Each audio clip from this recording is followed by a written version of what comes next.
I think it would be fair for Joe Biden to debate you and Robert F. Kennedy Jr. Why do you think he's not debating? And do you believe he's in a steep cognitive decline? Well, I think in a democracy, what's important is that people have a right to see their options. I think this is an extremely important time in American history.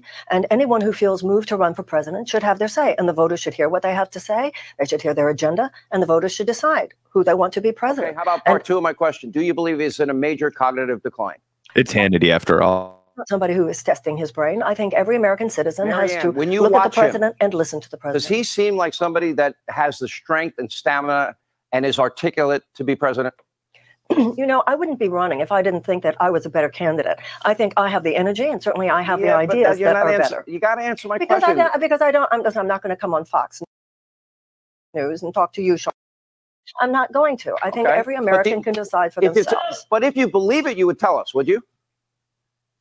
My mind doesn't go into that. I don't believe that the energy is being demonstrated that I believe will be necessary in order to take on either DeSantis or Trump in 2024. And if I did, yeah. All right, you said that we need an economic U-turn in this country. Yes. What system economically do you support? I'm a capitalist. I believe in limited government, more freedom, lower taxes, and energy independence. What do you want? You know, I think our capitalist system has lost some of its soul over the last 50 years. I believe that capitalism, you know, Adam Smith, who is the main architect of free market capitalism, said that free market capitalism cannot exist outside an ethical context. I think public policy has to have ethics. So I believe that the American people, our safety, our health, and our well-being should come before short-term profits for huge corporate entities. I believe that there are other stakeholders besides just stockholders. You're throwing out a lot of cliches. I want to dig down deep here. What do you think? I want, for example, lower taxes, more freedom, less government bureaucracy, and I want energy independence. I want borders secure. I want law and order. What do you want? Okay, so let's go with each one. The first one, take each one at a time. The first one you said was lower taxes. I want lower taxes for middle-class people. I want higher taxes for people who have huge amounts of wealth and are living at the effect of public policies. How high? I want to see a wealth tax. I think people who, first of all, I think we should, look, in 2017, we have a $2 trillion tax cut. 83 cents of every dollar went to the very richest Americans and the very let's see how smart you are in the economy. The middle class. What percentage of income taxes do the bottom 50% of Americans pay?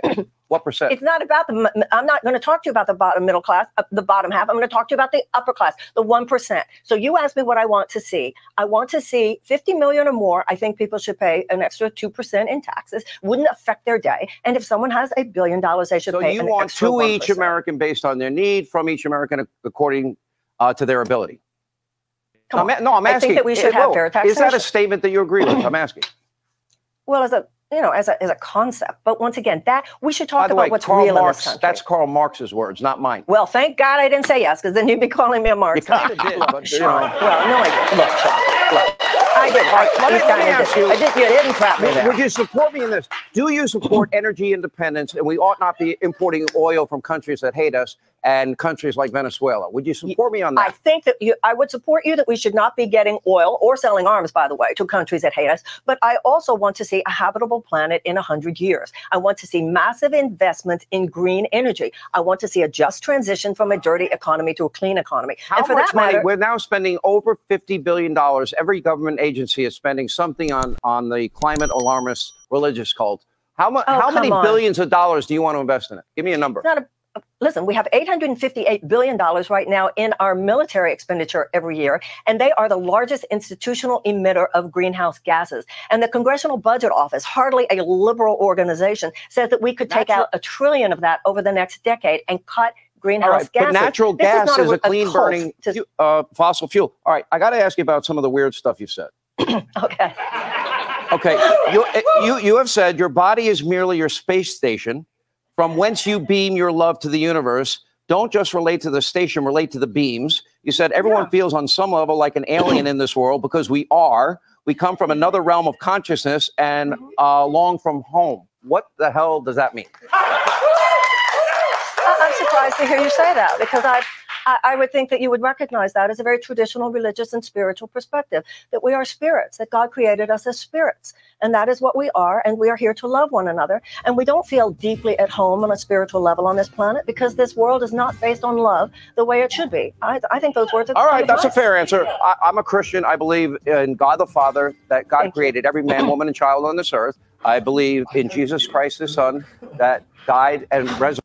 So here's a bunch of kooky things you believe, and now he's rattling off all this bullshit as if it's somehow less weird, as if it's not way more weird, actually. Like, what the fuck? It's also just like, it's not like I think she made a great point there. She was like, look, dude, like, what are you talking about? Like, look, I'm an atheist. I don't agree with this, whatever, right? I don't care. But to me, I think Glenn Greenwald put it really well in a response to one of our tweets where he was like, hey, look, Marianne is a person that's grappling with the larger things here, right? Like, why should a politician or somebody who's decided to enter the realm of politics be ashamed of that, right? Like, are you going to pretend that it's not common to feel like there's or a common belief system, rather, to believe in like a higher power, to believe in like a heaven or hell kind of concept, or any of their like adjacent nomenclature, right, depending on your specific belief system? No, that's not weird at all. And do you guys think, if you don't like it, you got to think that people are trying to come up with analogies to articulate those kinds of feelings and sensations that they have? So if you cherry pick something completely out of context where she's making an analogy about how we're alien on this earth, I think something that anybody, regardless of your level of faith or not, could relate to. The fact that sometimes we feel like we are not our body, we are not our flesh. Like, that's just a part of the human experience, and however you decide to interpret that, that's up to you. But the fact that people get so hung up on that about me, oh, like, she's a fucking crazy person. It's like, what are you talking about, dude? Like, 80% of the country agrees with her on that shit.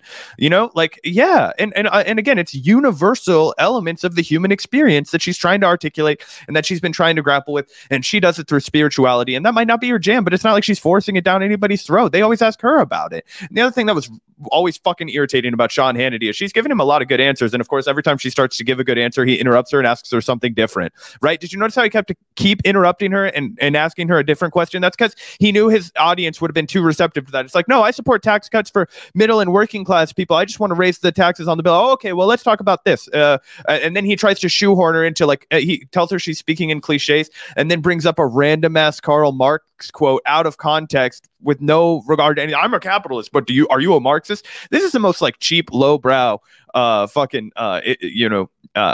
news. I mean, Sean Hannity is such a disgrace. And I thought that she did as deft of a job as you possibly could navigating that interview.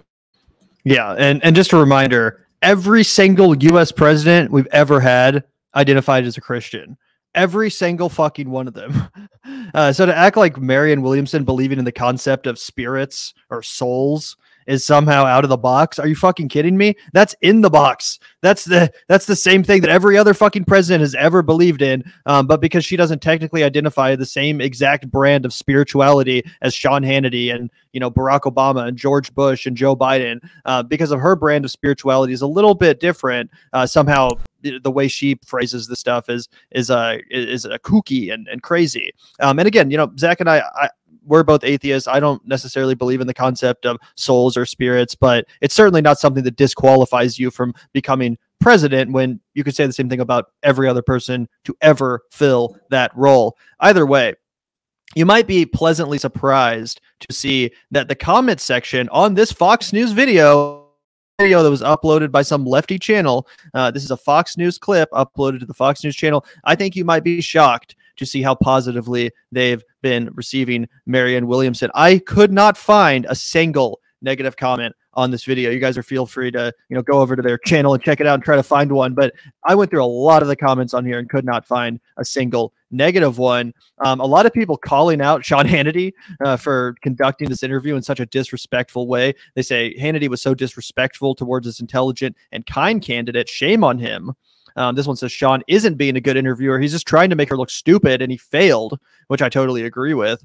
Mad respect for this woman. I don't agree with her politics, but she just won herself a fan. And this is something I've been saying for a while about how Marianne has this unique ability to connect with normal Americans. Even if you don't agree with what Marianne says, I think a lot of people recognize when they watch her or when they listen to her that she's being sincere, that her heart is in the right place. And even if they come at things from a slightly different political perspective than her, they can recognize the fact that she's actually trying to make their lives better, that she actually has a vision for this country that's positive and affirmative, and won't just keep us in the same place, stagnant like we have been.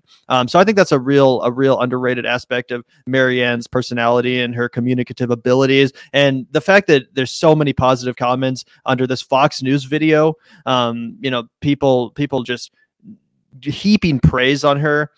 That shows me that she has serious potential to grow a real base of support among not just people like Zach and I, not just, Bernie Sanders kind of folks, but a broad coalition of dissatisfied Americans who are, just sick of the status quo.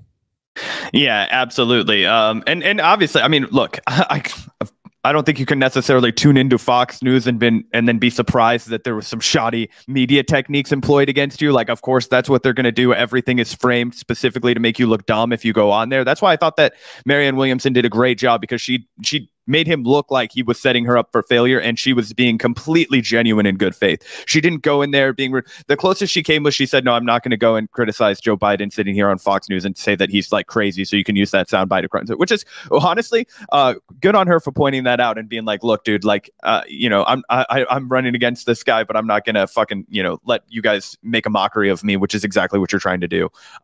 So anyway, yeah, I thought she did a great job here. And again, I think it's another example of why Joe Biden doesn't want to debate. Because look, if you guys think, oh, well, she's only at 12% in this poll, or, RFK is all the way up at 19%, that wait for the debates. When you get the first debate, people think that debates don't matter. No, a lot of people get exposed to these candidates for the first time during a Democratic debate. And if you go up there and you wipe the floor with the two other candidates on stage, it makes a huge difference. It makes a huge difference, especially when one of them is a crusty bag of bones. And the other, well, I don't want to make a joke about how he sounds like he smoked 14 packs of Camel a day, but I mean, it's the reality.